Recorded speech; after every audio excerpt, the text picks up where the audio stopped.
Hello dear students, welcome back to my channel physics SPC calorimetry का एक question. 1 kg ice at -10 degrees Celsius is mixed with water at a 50 degrees Celsius. Then find equilibrium temperature and mixture content. देखो, इस question को करने के लिए कुछ data याद होना चाहिए एंड कुछ फॉर्मूले। पहले उसको देखते हैं, फिर इस क्वेश्चन को कैसे करते हैं वो बताता हूँ।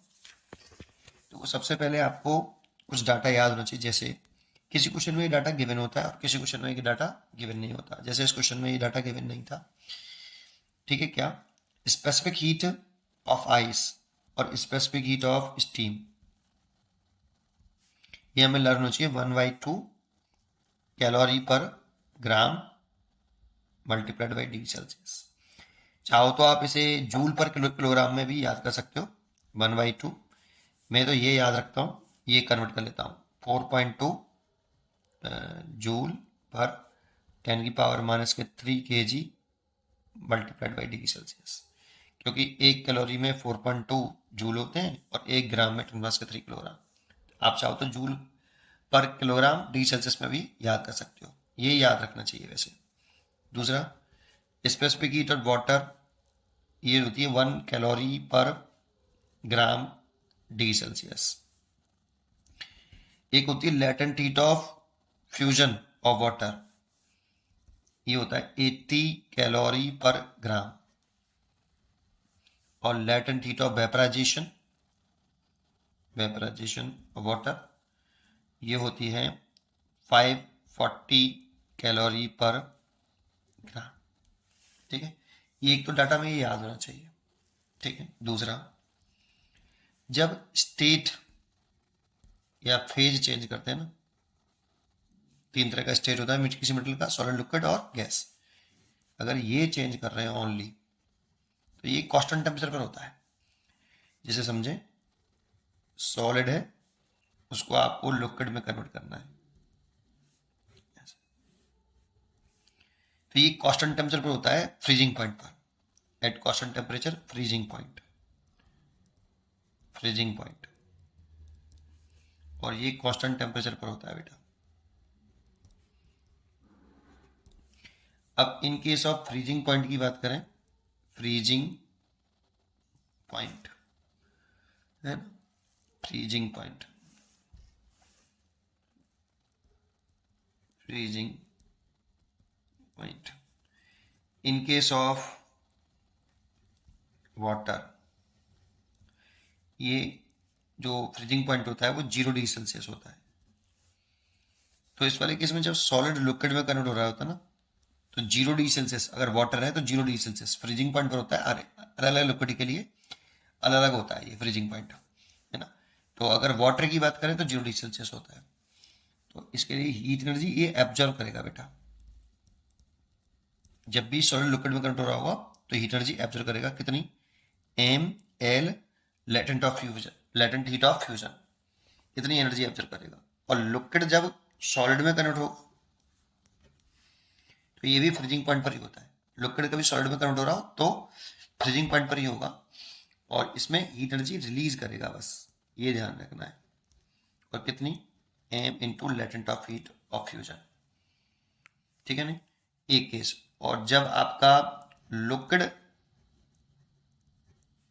कन्वर्ट हो रहा होता है वेपर में या फिर स्टीम में,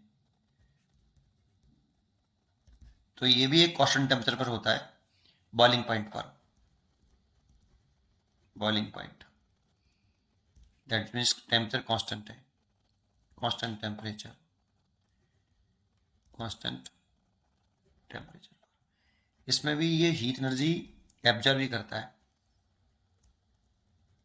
लिक्विड से वेपर में आएंगे तो हीट एनर्जी एब्जॉर्व करेगा, mass into latent heat of vaporisation आएगा बट। और अगर वेपर से लिक्विड में कन्वर्ट हो रहा होगा तो बॉइलिंग पॉइंट पर ही होगा, कांस्टेंट टेम्परेचर पर ही होगा, और हीट एनर्जी रिलीज करेगा। रिलीज्ड कितनी? m into latent heat of vaporisation.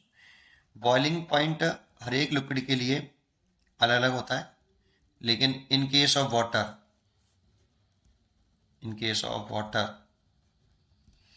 ये बॉइलिंग पॉइंट जो होता है वो 100 डिग्री सेल्सियस होता है।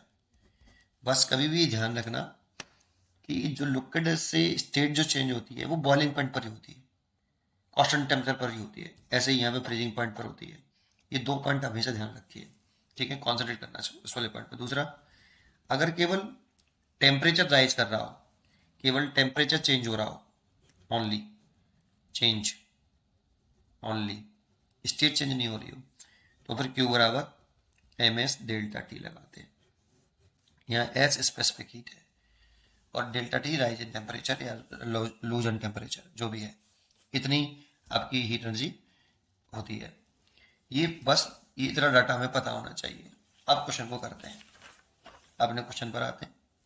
अब इस क्वेश्चन को करने का तरीका क्या है पहले वो देखते हैं। सॉल्यूशन, सबसे पहले ये लिख लो यहाँ पे 1 kg आइस है एट -10 डिग्री सेल्सियस, इसको मिक्स करना है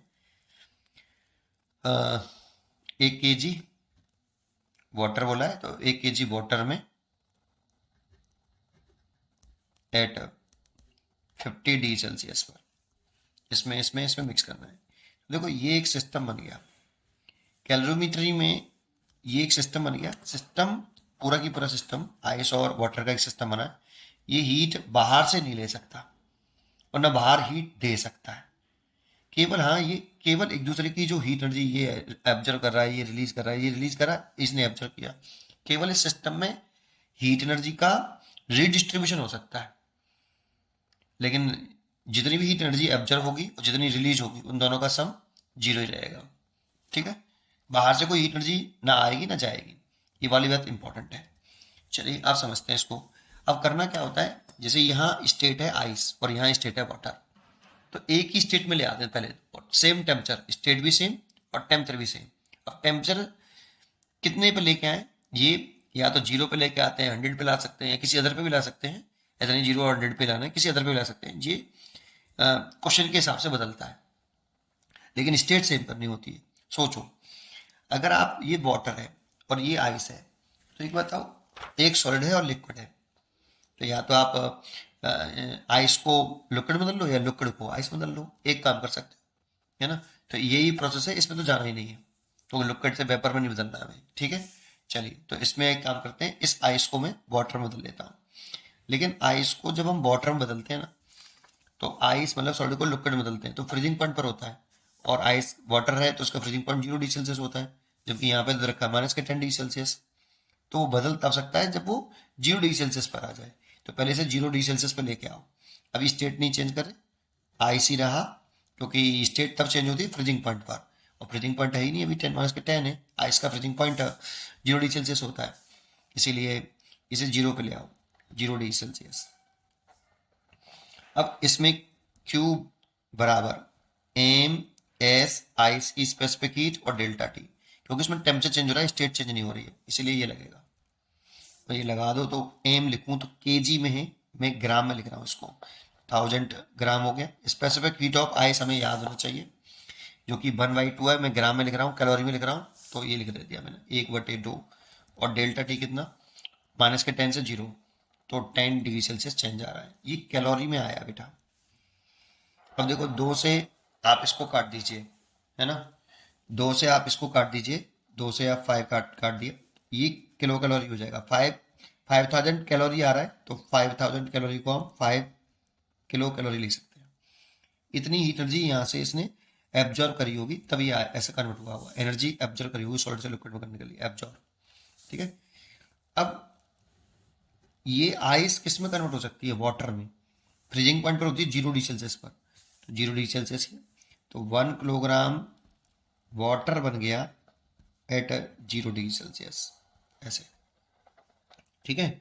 ये बदल गया आपका, तो Q बराबर M into latent heat of fusion चाहिए, क्योंकि इसमें लेटेंट हीट ऑफ फ्यूजन चाहिए होती है, तो इसने एब्जॉर्व करी होगी, तो कितना 1000 ग्राम, किलोग्राम को 1000 ग्राम में बदला, और latent heat of fusion calorie पर ग्राम में 80 होती है, तो 80 लिख लिया। इतनी कैलोरी आई, तो इसको 80,000 कैलोरी, तो 80 कैलोरी हो जाएगी, 80 कैलोरी, किलो कैलोरी, 0 पे आ गया बेटा। अब इसको आगे कैसे बढ़ाएंगे वो बाद में देखेंगे, पहले 1 किलोग्राम वाटर 0 डिग्री सेल्सियस पे आ गया। अब देखो ये 1 किलोग्राम एट 50 डिग्री सेल्सियस इसने इतनी एनर्जी रिलीज करी है एब्जॉर्व करी है, ये बताओ पहले। तो 85 किलो कैलोरी इसने एनर्जी एब्जॉर्व करी है, ली है, आइस ने ली है इतनी एनर्जी, है ना। अब इतनी ली है तो किससे ली है? ली किससे है? बाहर से तो ले नहीं सकता, तो फिर ली किससे होगी? तो फिर यहीं पे कुछ होगा। अगर इसको मैं टेम्परेचर 100 डिग्री सेल्सियस पे ले जाऊंगा तो ये भी एनर्जी एब्जॉर्व करेगा, तभी 100 डिग्री सेल्सियस पे जाएगा। तो बेटा यहाँ एब्जॉर्व कर ली तो यहाँ रिलीज कराना पड़ेगा, तो इसे 0 डिग्री सेल्सियस पे ले आओ। 1 kilogram water at 0 degree Celsius. अब देखो ये भी 1 किलोग्राम वाटर 0 डिग्री सेल्सियस पर आ गया और 1 kilogram water 0 degree Celsius. Same state same temperature पर लाना होता है हमें हमेशा, ठीक है, क्वेश्चन में। तो Q बराबर, थोड़ा सा लॉजिक लगा के, ठीक है, Q बराबर, अब स्टेट चेंज नहीं कर रहे, वाटर से वाटर में आ रहे हैं, केवल टेम्परेचर में चेंज आ रहा है, तो इसलिए M S water delta T 1000 specificity to water 1 और टेम्परेचर में चेंज किया है 50 का, इतनी कैलोरी आई, दैट मीन्स 50 किलो कैलोरी आई। इतनी एनर्जी वो रिलीज कर रहा है। देखो इस पर एब्जॉर्ब कर रहा है 85 और रिलीज कर रहा है 50 किलो कैलोरी, रिलीज हो रही है 50 किलो कैलोरी और एब्जॉर्ब हो रही है इधर। तो इसको लिख लेते हैं पहले। देखो सेम टेम्परेचर पर आ गए, ये ध्यान रखना पहले भी, है ना। तो इस समय मेरे पास प्रेजेंट में क्या है, 1 किलोग्राम वाटर और 1 किलोग्राम वाटर, 2 किलोग्राम वाटर, है ना, 0 डिग्री सेल्सियस पर है। कितने पर है? 2 किलोग्राम वाटर मेरे पास 0 डिग्री सेल्सियस पर है, ठीक है। अब जरा समझते हैं पहले, तो कितनी हीट एनर्जी इसमें एब्जॉर्ब हुई, एब्जॉर्ब करी होगी आइस ने वाटर में कन्वर्ट होने के लिए, इतनी हीट एनर्जी इसको रिक्वायर्ड हीट एनर्जी एब्जॉर्ब करी, that means is required heat energy है, इतनी चाहिए भाई आइस को वाटर में कन्वर्ट करने के लिए, रिक्वायर्ड हीट एनर्जी, ठीक है। ये तो कितनी बेटा, 80 और 5, 85 किलो कैलोरी, इतनी एनर्जी रिक्वायरमेंट है आइस को वाटर में कन्वर्ट करने के लिए, ठीक है। जबकि यहां कितनी एनर्जी रिलीज करी, release heat energy, released heat energy, या इसे अवेलेबल भी बोल सकते हैं कि अवेलेबल हीट एनर्जी, है ना। क्या लिखें, अवेलेबल हीट एनर्जी, कितनी हीट एनर्जी अवेलेबल है हमारे पास, रिलीज करी तो इतनी एनर्जी हमारे पास होगी और इसको इतनी की जरूरत है 185 की, तो इसने कितनी एनर्जी रिलीज करी, 50 किलो कैलोरी। देखो रिलीज एनर्जी यहाँ पर कम है, अवेलेबल हीट एनर्जी कम है, किससे, एब्जॉर्ब वाले से, मतलब जो ये रिलीज कर रहा है ना, दे रहा है, वो कम है, और चाहिए होती है जो इसको आइस से वाटर में कन्वर्ट करने के लिए वो ज्यादा है। इसका मतलब है कि ये पूरी की पूरी आइस वाटर में कन्वर्ट नहीं हुई होगी भाई, इसे कन्वर्ट होने के लिए, आइस से वाटर में कन्वर्ट होने के लिए इतनी एनर्जी की रिक्वायरमेंट थी, बाहर से मिल नहीं सकती तो केवल यहीं से तो लेगा। ये कितनी रिलीज कर रहा है बेटा, कितनी अवेलेबल है हमारे पास, 50 किलो कैलोरी, और 50 और चाहिए 85, तो इसका मतलब हो गया कि पूरी की पूरी आइस वाटर में कन्वर्ट तो नहीं हुई होगी, है ना। तो कुछ वाटर का पार्ट होगा और कुछ आइस का पार्ट होगा इसमें, है ना। तो पहले तो लिख दें इसमें कि एक चीज लिख दें कि जो कौन सी ज्यादा है इसमें, available heat energy is more than absorbed heat energy, available ज्यादा है रिक्वायरमेंट हीट एनर्जी से, रिक्वायर्ड एनर्जी से। तो available heat energy is more than required heat energy, required heat energy. तो कितनी रिमेनिंग अवेलेबल हीट एनर्जी होगी, remaining available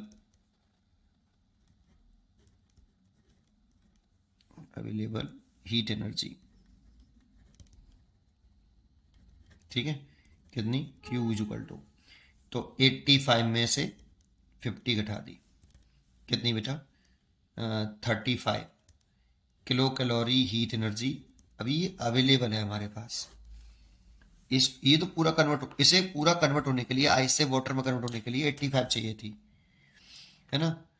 और हमारे पास है 50, तो पूरा की पूरा आइस वाटर में कन्वर्ट नहीं हुआ होगा, है ना। तो फिर क्या होगा कि ये हमारे पास जो 2 किलोग्राम वाटर है ना 0 डिग्री सेल्सियस पर, इसका कुछ पार्ट आइस में होगा और कुछ पार्ट वाटर में होगा, क्योंकि पूरी की पूरी आइस कन्वर्ट होने के लिए 85 चाहिए थी और है केवल 50 किलो कैलोरी, तो पूरी तो कन्वर्ट नहीं हुई होगी। तो फिर क्या करें, तो कितनी हीट एनर्जी हमारे पास है, ये इससे द्वारा से इतनी हीट एनर्जी इसे देने से, ये ऑब्जर्व कर रहा था ना, तो इतनी हीट एनर्जी ये वापस किस में ले लेगा, आइस बनाने में कितनी हीट एनर्जी चाहिए उसको, ये 35, है ना। तो ये इतनी हीट एनर्जी हम क्या कर देंगे, रिलीज कर देंगे, तो द्वारा से ये लिक्विड किस में बदल जाएगा, सॉलिड में। तो कितनी हीट एनर्जी बेटा, क्यू बराबर एम इंटू, 0 डिग्री सेल्सियस पर ही होता है ऐसा फ्रीजिंग फ्रीजिंग वाला काम, है ना। तो लेटेंट हीट ऑफ फ्यूजन, तो ये 35 इंटू 1000, मैंने इसे किलो कैलोरी में था, इसे कैलोरी में बदल लिया है, इज इक्वल टू मास में निकाल लेता हूँ कितनी आइस बनेगी, है ना।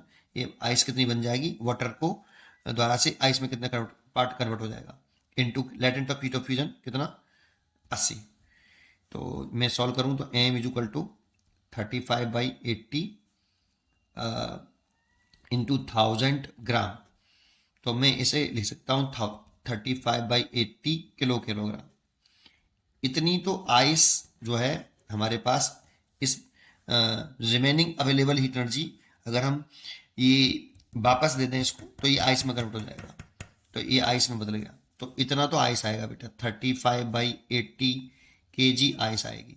फिर वाटर कितनी, 2 किलोग्राम में से घटा दो, 2 माइनस के 35/80 kg, तो 160 माइनस के 35, 160 माइनस के 35 हो गया, तो ये हो गया एक एक वन ये 160 हो गया माइनस के 35 डिवाइड बाई 80, तो ये कितना हो गया, 10 में से 5 गए तो 5, और यहाँ रह गए 5, 5 में से 3 गए तो 2, एक 125/80 kg, इतना वाटर बचेगा। तो इसीलिए क्या होगा कि मिक्सचर जो होगा, मिक्सचर का जो कंटेंट होगा वो क्या होगा, 35/80 kg तो आइस होगी और 125/80 kg वाटर होगा, और ये सब 0 डिग्री सेल्सियस पर होगा, ठीक है, 0 डिग्री सेल्सियस पर होगा। उम्मीद करता हूँ कि आपको ये क्वेश्चन जरूर समझ में आया होगा। पढ़ते रहिए और खुश रहिए।